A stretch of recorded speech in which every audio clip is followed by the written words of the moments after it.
Le gouvernement engage une stratégie volontariste pour 2026.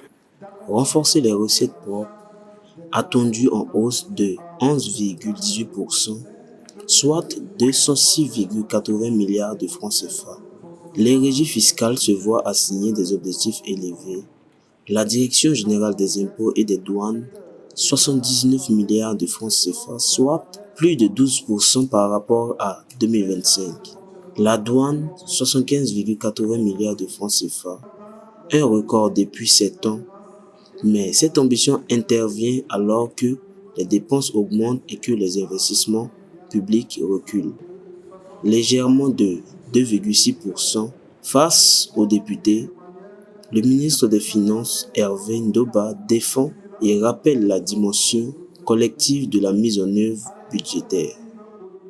Je voudrais très humblement suggérer en revanche que l'exhortation qui est faite au ministère des Finances et du Budget sur la mise en œuvre de l'ensemble de ces recommandations, que cette exhortation soit étendue à l'ensemble du gouvernement, car à y regarder de près, le ministère des Finances et du Budget, à lui tout seul, ne saurait mettre en œuvre ces différentes recommandations.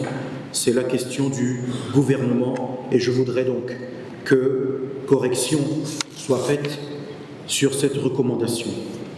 Des fragilités subsistent. Le fonds d'entretien routier accuse près de 1,6 milliard d'arriérés, retardant les chantiers de désenclavement. Le fonds de développement forestier, lui, plafonne à 42% de recouvrement, révélant une filière encore sous-performante. Dans ce contexte, la lutte contre l'évasion fiscale s'intensifie.